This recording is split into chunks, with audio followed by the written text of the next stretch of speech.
2013년도도 벌써 이제 절반을 지냈습니다. 6월 마지막 주일 예배, 6월 30일 예배를 하나님께 올리고 있습니다.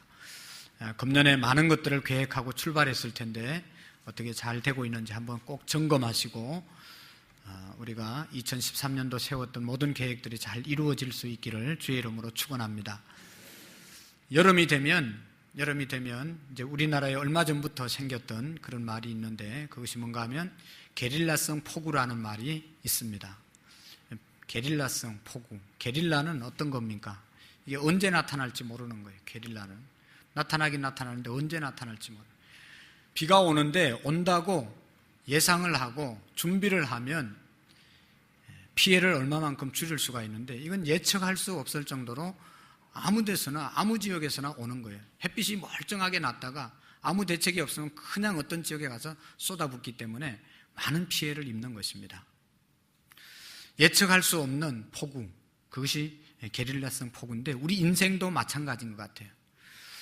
날씨가 오늘처럼 따뜻하고 좋은 날씨, 그래서 우리의 삶이 정말로 행복하고 우리 가정이 이렇게 행복할 때가 있냐, 너무너무 행복하다, 우리 사업이 너무너무 잘 된다, 우리 자녀들이 건강하게 자라서 너무너무 행복하다, 그럴 때가 있는가 하면 예측하지 못할 일들이 또 우리 사건 속에, 우리의 가정 안에, 우리 직장 안에, 사업장 안에 일어나게 됩니다.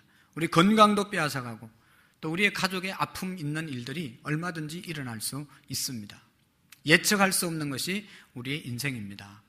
여러분, 오늘 성경에도 보면 예수님께서 보리떡 5개, 물고기 2마리, 어린아이의 도시락을 가지고 거기에 모였던 장정만 5,000명을 먹이고 12광주리를 남는 그런 역사를 일으켰습니다. 보리떡 5개, 물고기 2마리, 작은 어린아이의 도시락인데 이거 가지고 5,000명 먹였으니까 여러분, 지금도 오늘 이 시대도 이런 일들이 있으면 그냥 세계적으로 방송, 인터넷 통해서 알려지게 될 것입니다. 그래서 그 사람이 그냥 영웅이 되고 그냥 왕으로 삼자고 난리가 날 겁니다. 2000년 전에 예수님께서 이런 일을 행했으니까 얼마나 많은 사람들이 놀랐겠습니까? 이분이 왕이 되면 경제적인 문제, 먹는 문제 해결하겠다, 왕으로 삼자, 그런 생각을 가지지 않겠습니까? 또 예수님의 제자들은 얼마나 마음이 흐뭇했겠어요. 예수님을 위해서 이제 열심히 제자로서 순종하고 따라다녔는데 드디어 예수님이 기적을 행해가지고 모든 사람들에게 주목을 받고, 야, 이 사람이 왕이 돼야 된다, 다 이구동성으로 얘기하는데 예수님이 허락만 하면 이제는 예수님 밑에서 한 자리를 차지할 수 있는 그런 시기가 왔어요. 제자들이 너무너무 기뻤습니다. 그런데 예수님께서 어떻게 하는가 하면 제자들 보고, 야, 보따리 싸라, 보따리 싸. 그래가지고 다 싸서 빨리 배 타고 건너편으로 가라고 예수님께서 재촉해서 보냈다고 말씀하고 있습니다. 그리고 예수님도 자신도 혼자 이제 산으로 기도하러 올라가셨습니다. 근데 배가 한참 타고 가는데 풍랑이 일어나기 시작했습니다. 초저녁부터 풍랑이 일어서 밤 4경 될 때까지 새벽 3시에서 6시 사이가 4경인데 밤 4경이 돼서는 도저히 제자들이 살 수가 없고 자기들의 힘으로 풍랑을 해결할 수 없는 그런 상황을 맞이하게 된 것입니다. 그때 예수님께서 물 위로 걸어오셔서 안심하라, 내니 두려워 말라, 그러면서 바람과 바다를 잔잔케 해주신 사건이 오늘의 사건입니다. 제자들이 금방 풍랑을 당하기 전에는 예수님이 기적을 행해서 왕이 될 것처럼, 그리고 예수님의 제자들도 이제 장관의 자리에 앉을 것처럼 너무너무 좋았는데, 이거 뭐 그냥 조금 지나고 나니까 금방 풍랑이 일어나가지고 죽는 상황을 맞이하게 되었다는 것이죠. 이것이 바로 우리의 인생이라는 것입니다. 그런 거로 여러분, 오늘 지금 우리가 하는 일이 잘 풀린다고 교만할 필요도 없고, 지금 우리의 가정과 사업장과 또 내가 하는 일이 어렵다고 절망할 이유도 없습니다. 이제 곧 지나면 또 하나님께서 우리의 모든 환경을 회복시켜서 좋은 날이 올 것이고, 지금 잘 나간다고 교만하지 말아야 될 것은 조금 있으면 또다시 게릴라성 폭우 같은 그런 것들이 우리 인생 가운데 다가올 수 있다는 것입니다. 그래서 전도서 기자는 7장 14절에 이렇게 말씀하고 있습니다. 한번 읽어보겠습니다. 시작. 형통한 날에는 기뻐하고 곤고한 날에는 되돌아보아라. 이 두 가지를 하나님이 병행하게 하사 사람이 그 장래의 일을 능히 헤아려 알지 못하게 하셨느니라. 아멘. 여러분, 잘 기억해야 합니다. 형통한 날에는 어떻게 하라고요? 기뻐하라. 자녀가 잘 되고 사업이 잘 되고 직장이 잘 되고 몸이 건강하고 이럴 때는 기뻐하고 찬송하고 살아라는 것입니다. 그 다음에 저기 보면 두 번째로 곤고한 날이 우리에게 옵니다. 힘든 날이, 고통의 날이 옵니다. 어려움이 옵니다. 그때는 되돌아보라는 것입니다. 내 인생을 되돌아보고 내가 하나님 앞에 잘못한 것은 반성하고 지나면 또다시 좋은 날이 온다는 것입니다. 여러분 돌아보십시오. 우리의 삶을 돌아보면 날마다 좋았을 때도 없고 날마다 힘들어서 죽을 일만 있을 일이 없었습니다. 왜냐하면 하나님이 이 두 가지를 인간에게 병행해서 주셨다. 어떨 때는 형통하게 하고 어떨 때는 힘들게 하고, 그래서 앞날에 대해서 우리가 알지 못하도록 하나님이 하셨다는 것입니다. 그런데도 인간의 속성 중에 하나는 우리의 미래를 알고 싶어서 자꾸 미래를 가르쳐주는 점쟁이를 찾아가려고 하는 그런 마음이 있는데, 점쟁이에게 찾아가도 모릅니다. 왜 모릅니까? 하나님이 모르게 하셨다는 거예요. 예? 내 인생의 앞길을 내가 알면 좋을 것 같지만 절대로 좋을 일이 없습니다. 여러분 보세요. 제가 죽는 날을 알고 있다면 행복하겠습니까? 불행하겠습니까? 내가 죽는 날을 알면 그때부터 나는 절망적인 삶을 사는 겁니다. 내 앞날을 다 알고 있으면 좋을 것 같지만 절대로 좋은 일이 없습니다. 내가 잘되고 성공할 날을 알고 있다면 좋을 것 같습니까? 금방 교만하고 해이해지고 나태해져서 절대로 내게 유익이 없습니다.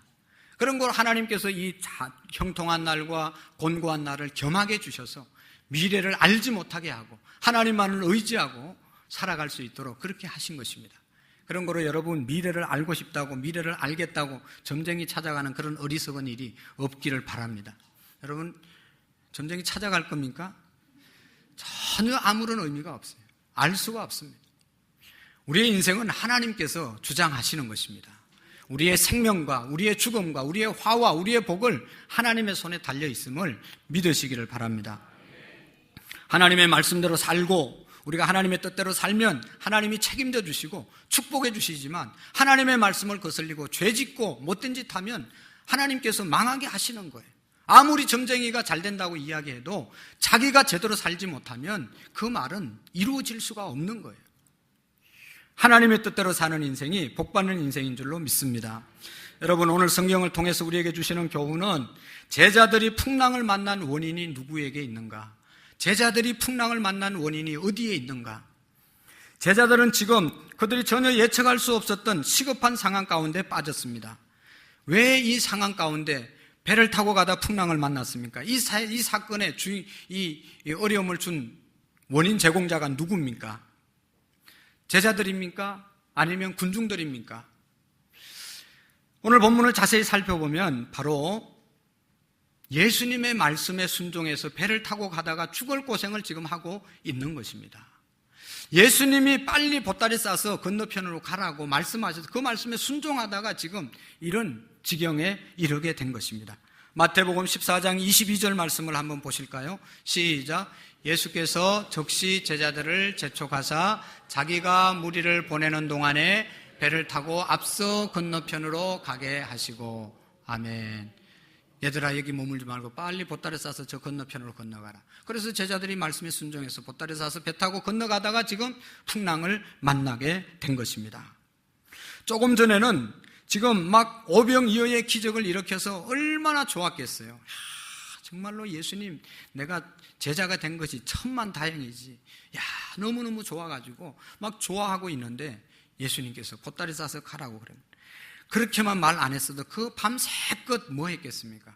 제자들이 파티를 벌이고 얼마나 축제 분위기에서 그 밤을 즐기겠어요. 밤새껏 그냥 찬송하고 그렇게 즐겁게 보냈을 텐데, 아니 괜히 예수님께서 가라고 그래가지고 예수님 말씀에 순종해서 가다 보니까 이게 풍랑을 만난 것입니다. 또 예수님은 그 배에 타지도 않으시고 말이죠. 제자들만 태워서 보내가지고 지금 죽을 고생을 하고 있는 것입니다. 여러분 두 가지 문제를 우리가 생각할 수 있습니다. 첫째는 제자들이 예수님 말씀에 순종해서 배를 탔는데 왜 풍랑을 만났는가? 예수님 말씀에 순종해서 갔는데 왜 풍랑을 만났는가? 아마 배에 탔던 제자들의 심정은 대단히 복잡했을 것입니다. 예수님에 대한 원망의 마음도 들을 수 있습니다. 예수님이 배를 타라고 재촉만 안 하셨어도 우리가 이 고생을 안 할 텐데, 이 풍랑을 만나지 않았을 텐데 왜 예수님이 우리를 재촉해서 이 지경에 빠뜨렸는가? 그렇게 원망하고 불평할 수 있습니다. 그런데 여러분 중요한 것은 이 사건은 성경 속에 있는 것뿐만 아니라 성경에 보면 하나님 말씀을 듣고 정말로 공경에 빠진 적이 많이 있습니다. 그런데 이것이 성경 속에만 나오는 제자들의 얘기뿐만 아니라 오늘 우리에게도 꼭 마찬가지입니다. 우리가 예수님의 말씀에 순종해서 교회에서 하라는 대로 하나님의 말씀대로 순종했는데 오는 결과가 풍랑같이 어려운 일들을 경험할 수 있다는 것입니다. 우리 주변에 예수님을 잘 믿는 사람들이 고통을 당하고 있습니다. 하나님의 말씀대로 살고 있는데도 불구하고 어려움을 당하는 경우가 있습니다. 우리는 종종 간증을 듣습니다. 간증하는 사람들이 하나님의 말씀에 순종해서 주일날 가게 문을 안 열었더만은 토요일날 하나님이 2배로 그냥 사람들을 보내주셔서 매출이 2배나 올랐다고 할렐루야 그러면 이제 막 박수치고 와 이렇게 하는데 그 간증을 들으면서 그냥 피눈물 흘리는 사람도 있습니다. 나는 말씀에 순종해서 가게 문 닫아다 쫄딱 망했는데 나는 쫄딱 망했는데 주의를 지키고 11조를 드리다가 나는 쫄딱 망했는데 저 사람은 어떻게 저렇게 저런 일을 경험했을까? 그런 의문을 가질 때가 한두 번이 아닙니다. 여러분 이것은 대단히 현실적인 문제입니다. 예수님을 잘 믿으면 이 땅에서 복받고 형통하고 잘 된다고 설교하고 그렇게 우리가 믿고 살아가는데 현실에 일어나는 일들을 보면 그것이 아닌 경우가 허다한 것이죠. 살다 보면 풍랑 만난 제자들처럼 예수님의 말씀에 순종하다가 어려움을 당하는 경우가 많이 있습니다. 두 번째 질문, 왜 예수님은 풍랑을 당하게 했으면 빨리 쫓아오셔가지고 이제는 풍랑을 잔잔케 해주셔야지 제자들이 오랫동안 풍랑을 만나도록 내버려 두셨을까?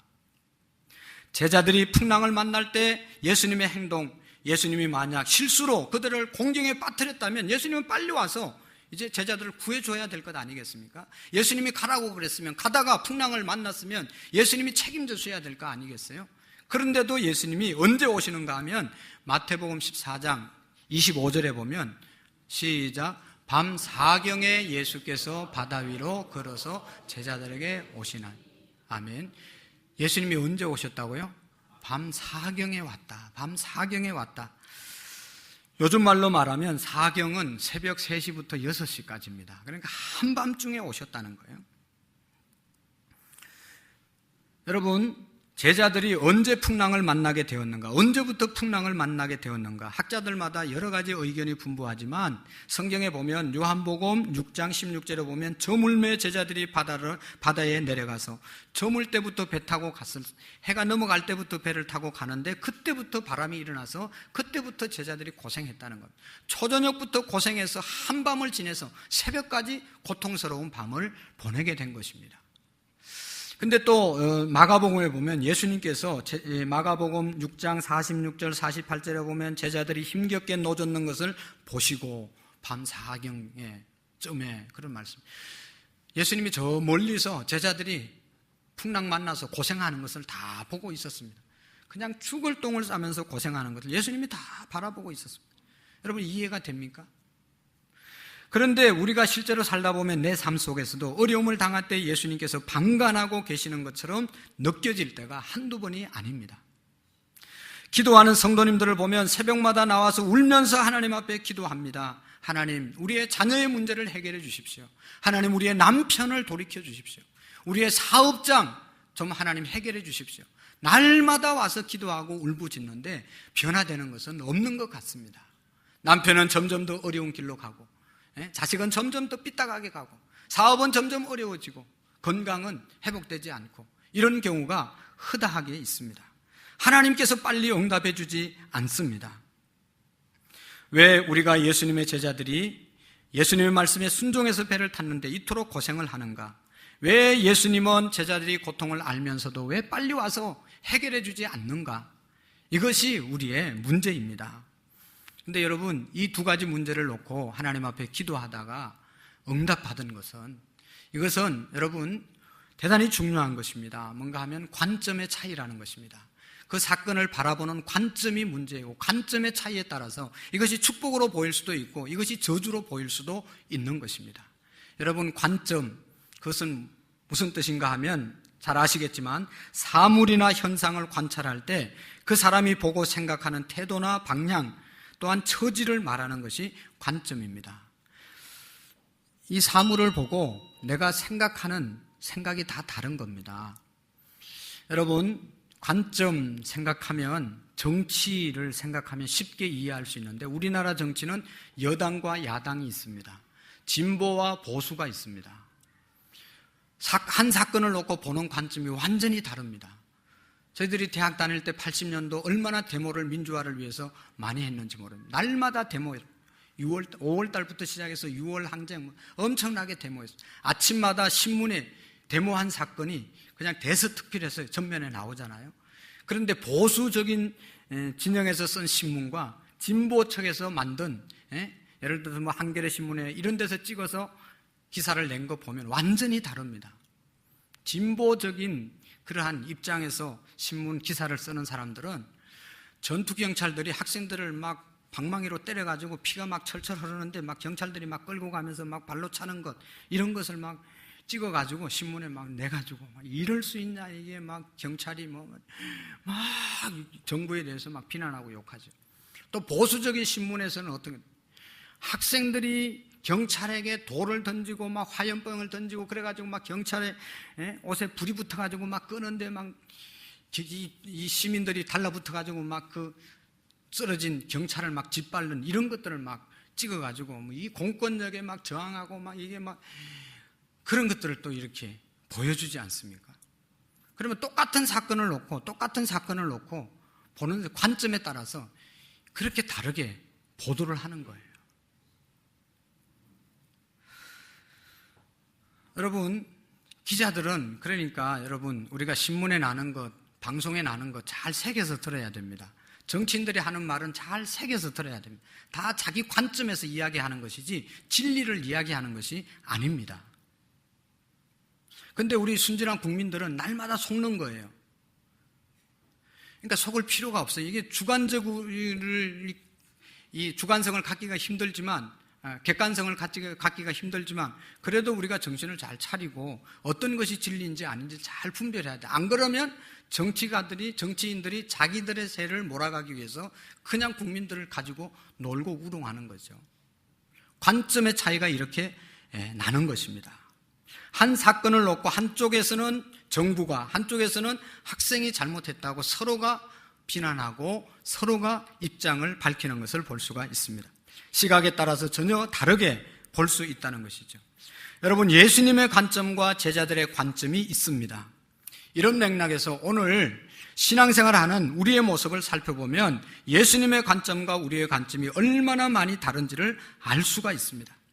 오병이어의 사건을 놓고 제자들의 관점, 군중들의 관점은 이제는 됐다. 이제는 예수님이 우리의 메시아가 되겠다. 로마를 쫓아내고 왕이 되어서 우리에게 자유와 해방을 주겠다. 너무너무 좋아하고 예수님을 왕으로 삼으려고 그냥 사람들이 일어나서 예수님을 왕으로 세우려고 했잖아요. 이것이 군중들, 제자들의 관점입니다. 예수님의 관점은 그것이 아니었죠. 예수님이 이 땅에 오신 이유가 그런 이유 때문에 온 것이 아니잖아요. 예수님의 관점으로는 그 광경이 대단히 위험한 상황이었습니다. 그래서 예수님은 성경에 보면 제자들을 재촉해서 그 자리를 떠나게 하셨습니다. 그런 다음에 제자들에게 배를 태워서 건너편으로 가게 하시고 예수님 자신도 무리와 떨어져서 한적한 곳에 가서 기도하셨습니다. 우리의 관점으로 보면 사람들의 박수를 받고 사람들이 열광을 하고 이제는 됐다라고, 이제는 그렇게 박수를 받으면, 인정을 받으면 이제는 성공했다고, 출세했다고, 다 됐다고 좋아하지만 이것이 인간의 관점이지만 예수님께서는 잘 되는 것, 그것이 정말로 잘 되는 것만이 아니라는 것을 우리에게 알려주고 있습니다. 예수님의 관점에서 보면 이것이 대단히 위험한 상태라는 것을 우리에게 알려주고 있습니다. 마태복음 14장 13절에 보면 오병이어의 사건이 있기 전에 예수님께서는 들으시고 배를 타고 떠나서 따로 빈들에 가시고 라고 기록되어져 있습니다. 빈들, 인간의 관점에서 보면 실패하는 장소이고 고독한 장소이고 외로운 장소가 바로 빈들입니다. 예수님께서는 그런 곳으로 가셨다는 것입니다. 수많은 사람들을 떠나서 스스로 빈들로 예수님은 가셨습니다. 사람들은 빈들을 싫어합니다. 오늘 우리 대한민국의 문제 중에 가장 큰 문제는 노인 문제인데, 노인들의 무슨 문제? 노인들의 자살률이 점점 높아지고 있다는 것이죠. 왜 노인네들이 자살하겠어요? 그 이유는 하나입니다. 고독하기 때문에 자살하는 것이죠. 인간은 고독하게 되면 힘들어하는 존재입니다. 여러분, 고독을 싫어하는 존재가 인간이죠. 영국의 문학가 브루크라는 사람이 영국에서 미국으로 갈 때 배를 타러 부두에 나왔는데, 배 타고 가는 사람들을 환송해 주기 위해서 사람들이 부두에 꽉 차 있었습니다. 그런데 아무리 살펴봐도 자기를 위해서 손 흔들어 준 사람은 한 사람도 없거든요. 그래가지고 너무너무 외롭고 고독해서 부두에 놀고 있는 어린아이를 붙잡아서 돈을 $6를 주면서 내가 이 배를 타고 저 멀리 배가 안 보일 때까지 나를 위해서 손을 흔들어 줘라, 서로는. 그래서 $6를 줬다. 그러니까 이 아이가 그냥 배가 저 안 보일 때까지 계속 브루크를 향해서 막 이렇게 손을 흔들었어요.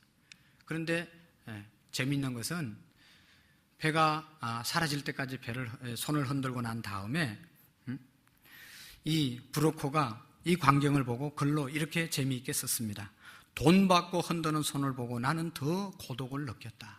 그러죠. 이것이 인간의 마음입니다. 자기를 전송하러 온 사람 없으니까 꼬마에게 돈을 주면서까지도 전송을 받고 싶어하는 마음이 인간의 마음입니다. 인간의 관점에서 보면 덜 광야, 이것은 피하고 싶은 장소입니다. 그러나 예수님의 관점으로는 제자들이 오병이어의 기적의 분위기에 취해 있는 것보다는 풍랑 속에서 자기를 연단하는 것이, 자기를 연단하고 돌아보는 것이 더 유익했기 때문에 이런 일을 일으켰다는 것입니다. 그런 거로 우리의 신앙생활이 뭔가 돌아보셔야 됩니다. 여러분, 신앙생활은 다른 것이 아니라 내 관점을 내려놓고 예수님의 관점으로 내 인생을 바라보는 것입니다.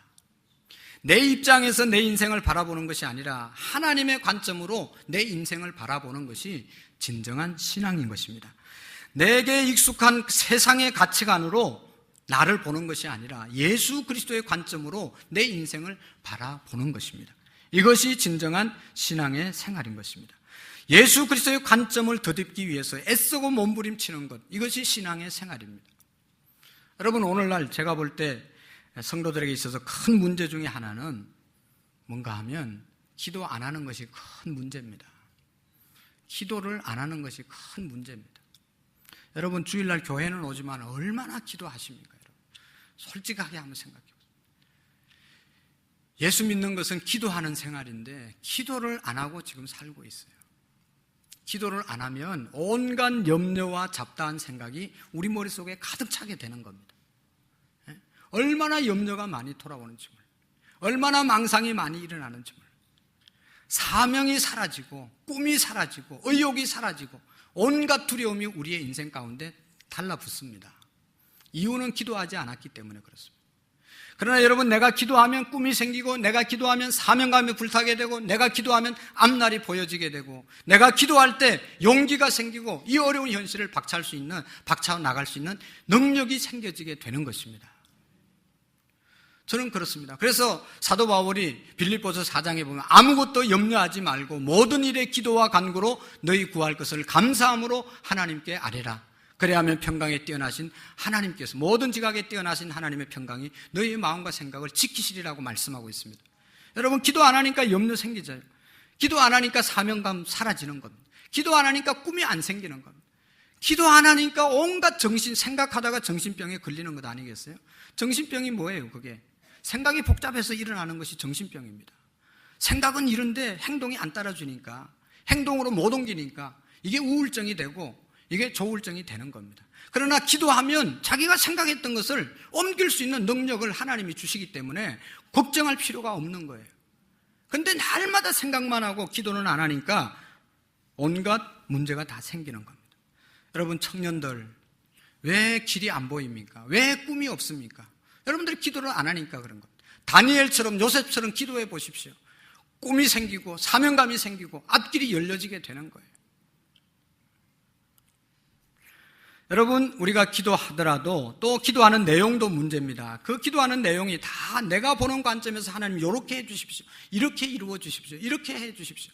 자기의 관점을 내려놓지 못하고 자기의 관점으로 하나님께서 응답해 달라고 기도하는 겁니다.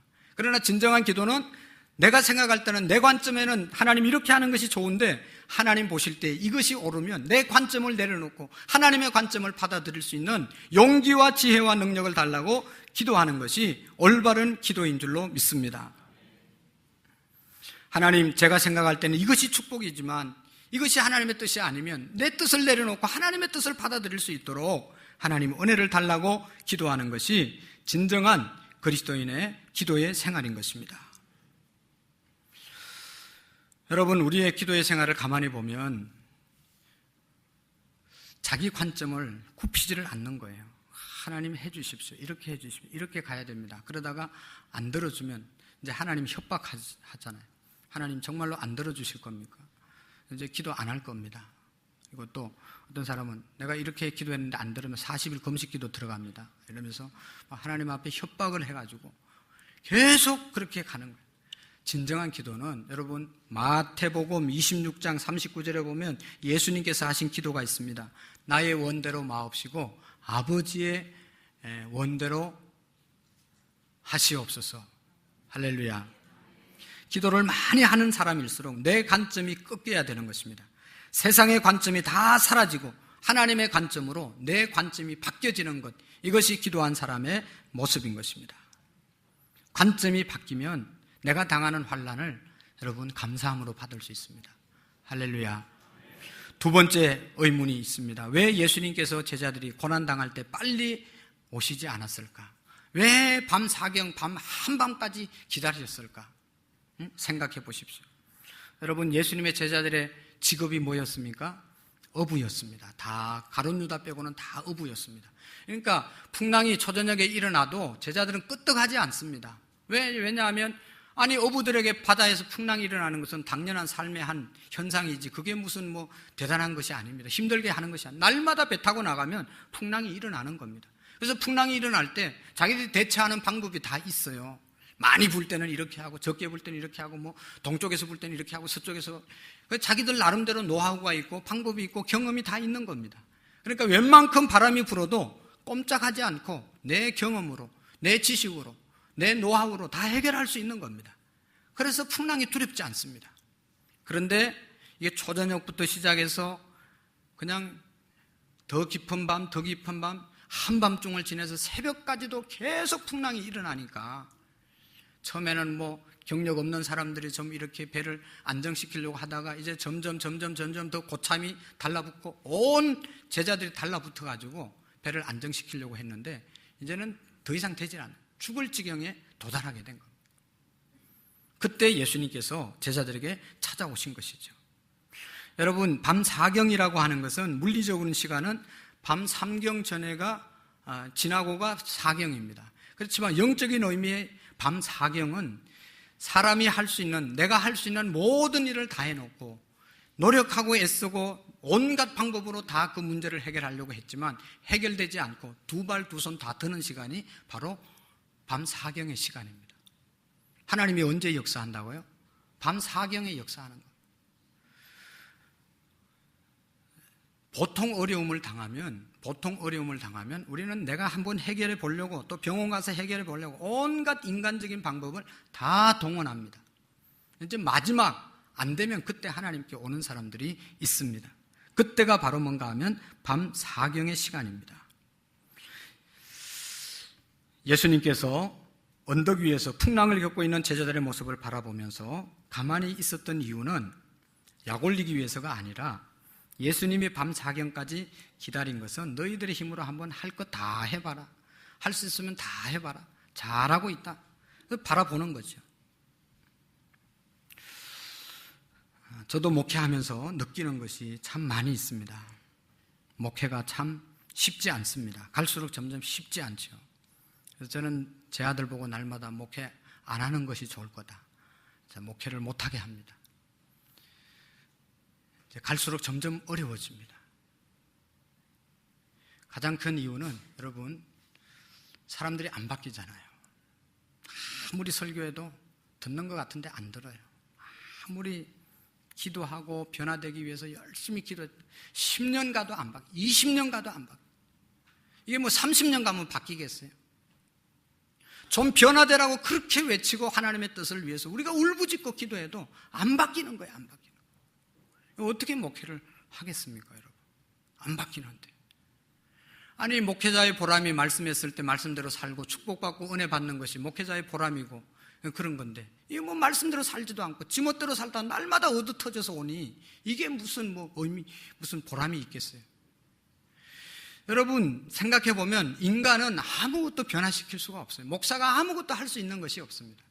미리미리 사람을 변화시키려고 기대하지도 말고 달라들지도 말고 하나님께 다 맡기고 하나님을 의지할 때 하나님께서 역사하는 겁니다. 젊었을 때는 한번 해보겠다고 막 달라붙어가지고 아무리 기도하고 아무리 건면 아무리 신방해도 이게 달라지지가 않는 거예요.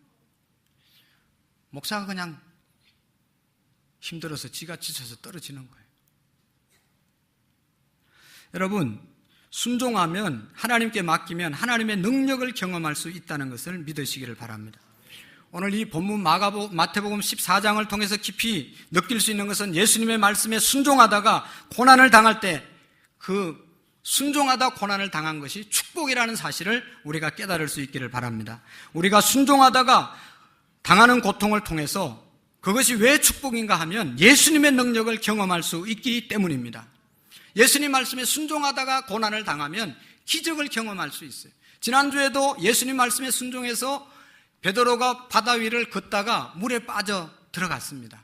아니, 예수님이 오라고 그래서 걸어갔는데 왜 물에 빠집니까? 그러나 빠져가는 베드로를 예수님께서 다시 건져내시고 예수님이 베드로를 건져내는 그런 기적을 경험하게 되었습니다. 오늘도 예수님의 제자들이 말씀에 순종해서 배 타고 가다가 풍랑을 만났지만 예수님이 오셔서 잔잔케 하시는 기적을 경험하게 되었습니다. 예수님의 말씀에 순종하다 고난을 당하면 그 속에서 기적을 경험하고 하나님이 그 가운데서도 건져내는 역사가 있게 되는 것입니다. 그럴 때 우리의 신앙은 뜨거워지고, 그럴 때 우리의 신앙은 정말로 기쁨으로 신앙생활 할 수가 있는 것입니다. 여러분, 제자들이 12명이 아닙니까? 예수님이 말씀했어요. 야, 보따리 싸서 저쪽으로 건너가라. 그러니까 10명의 제자들은 예, 알았습니다. 보따리를 싸서 예수님 말씀대로 배 타고 건너갔습니다. 건너가다가 풍랑을 만났습니다. 죽을 고생을 하는 거죠. 배 안에 있는 예수님의 제자들이 아이고, 예수님 말씀에 순종하다 우리가 죽는구나, 뭐 이런 예수님이 있냐. 그런데 2명은 아유, 우리는 안 가겠어요. 싫어요. 안 가요. 그리고 순종을 안 하고 그 자리에 앉아 있습니다. 2명이 순종 안 하고 앉아 있던 제자들이 딱 보니까 예수님 말씀에 순종해서 가다가 풍랑 만난 제자들 보니까 참 꼴이 참 한심한 거예요. 자기들은 얼마나 선택을 잘했는지, 예수님 말씀 순종 안 하다가 우리가 지금 고생을 안 하니까 얼마나 좋은지 막 찬송을 부르고 막 이렇게 저것들 보라고 막 바보같이 예수님이 하라는 대로 다 하다가 저렇게 고생을 하는, 저게 뭐냐고 얼마나 좋아했겠어요. 편안하게 앉아서 밤새도록 오병이어의 역사를 일으킨 거 가지고 즐기고 지날 수 있었습니다.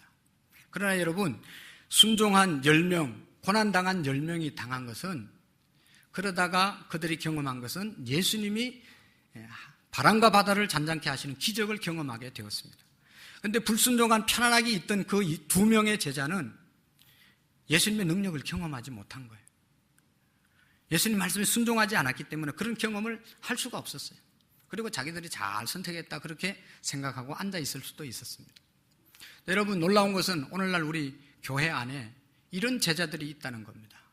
예수님 말씀에 순종해서 죽을 고생을 하고 지금 신앙생활을 하는 사람이 있는가 하면, 예수님 말씀에 불순종하고 자기 마음대로 신앙생활해서 편안하게 이만큼도 살고 있는 사람이 있어요. 주일 성수하다가 힘들어진 사람, 11조 하다가 물질적으로 쪼달리면서 힘들어하는 사람이 있는가 하면 그냥 자기 마음대로 하고 싶으면 하고, 여유 있으면 하고, 여유 없으면 안 하고, 이러다가 편안하게 사는 사람이 있어요. 그런데 다른 점이 뭔가 하면 말씀에 순종하다 고난을 당한 사람은 예수님의 능력을 경험할 수 있어서 하나님 앞에 나올 때 하나님의 살아계심을 날마다 경험하면서 찬송하면서 나올 수 있습니다. 그런데 불순종하고 앉아서 편안하게 신앙생활하는 사람은 지금 편안한지 모르지만 하나님의 살아계심을 직접적으로 경험하지 못하기 때문에 신앙생활이 힘든 겁니다. 저는 정말로 안타까운 것은 오늘도 나오는데 여러분, 힘들게 나오신 분이 있어요. 하나님을 만나지 못하면 교회 나오는 게 힘든 거예요. 오늘도 또 벌써 주일이냐 이거. 왜 이렇게 주일이 빨리 돌아오냐 이거. 내가 괜히 성가대 한다고 그래가지고 이거 지금 아침부터 이게 지금 내가 뭐 하는 거냐. 안 나갈 수도 없고 말이죠. 그냥 억지로 나오다 보니까 날마다 지각하는 거예요.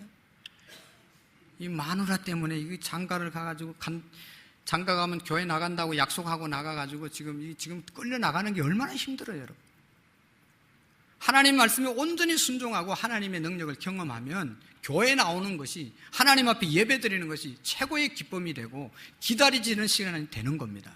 그런데 하나님의 능력을 경험하지 못하면 교회 나오는 게 가장 고통스러운 거예요. 사랑하는 성도 여러분, 오늘 오후 예배 때 우리 강경미 집사님이 오전에 간증을 하려고 하다 오후로 돌렸는데 그분이 간증을 하는데 이런 간증입니다. 이 사람도 이 집사님도 우리하고 똑같이 날마다 새벽기도 직장 생활을 계속 하는 거예요. 하루 종일 직장에서 일하고 새벽마다 와서 여기 앉아서 기도를 드리는 겁니다. 제가 볼 때는 날마다 졸고 가는 것 같아도 그래도 나오는 거예요. 왜 나올까?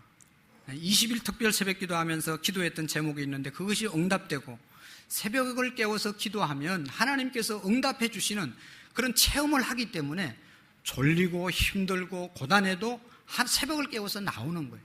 누가 나오라고 그런다고 여러분 나옵니까? 자기가 경험한 것이 있고 체험한 것이 있으니까 새벽을 깨워서 기도하는 거예요. 이런 은혜가 우리에게 있기를 원합니다. 지난 월요일 날 저희 집에 손님이 하나 찾아왔습니다. 우리 집사람 친구인데 이인순이라고 하는 권사님인데 큰 교회에서 신앙생활을 하고 자기 부모님이 자기 어머니가 권사님으로 일생을 살고 자기도 권사로 생활하고 있는데 학교 졸업하고 취직을 하고 돈을 버는데 1년에 1억씩 벌었습니다. 여자가 1억 번다는 게 직장생활 하면서 1억 버는 게 얼마나 힘들겠어요. 얼마나 열심히 했으면 1억을 벌어들였겠어요. 남편이 그때는 사업이 잘 안 돼가지고 그 많은 돈을 벌었는데 남편 사업하는데 다 밀어넣습니다. 근데 이제 신앙생활을 하니까 어릴 때부터 자랐으니까 꼭 두 가지는 잘했어요. 주의를 철저하게 지키고 11조헌금은 다 드렸어요. 그러면서 나는 신앙생활 잘한다. 이만큼만 하면 뭐 손색 없이 나는 신앙생활 양심적으로 하나님 앞에 잘한다고 생각하고 자기 의무를 다했다고 생각하고 그냥 그렇게 살았습니다. 돈이 이제 많으니까 그리고 이제 시간이 지나면서 남편의 사업이 회복되고 남편의 사업도 막 잘 됐습니다. 그래가지고 돈이 많으니까 자식들 다 유학 보내고 다 좋은 길을 열어줬습니다. 근데 문제가 뭔가 하면 1년에 한 번씩 건강검진을 돈 있으니까 늘 받고 이렇게 체크를 했어요. 근데 체크해봐도 이 사람은 너무 건강하니까 우리 집사람보다 더 건강하니까 막 건강해가지고 보험을 하나도 안 들었어요. 들을 필요가 없어요. 너무 건강해가지고. 근데 어느 날 귀가 아파서 서울의 큰 병원에 가서 검진을 받았는데 코암이 걸렸어요. 코암.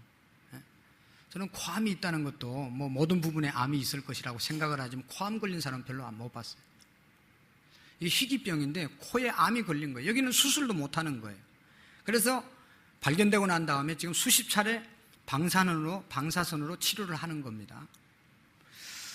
암 걸리고 난 다음에 이 권사님이 깨달은 것은 지금은 얼마나 하나님 앞에 나올 때 기쁘고 감사하고 눈물이 나고 회개가 나오는지 모릅니다.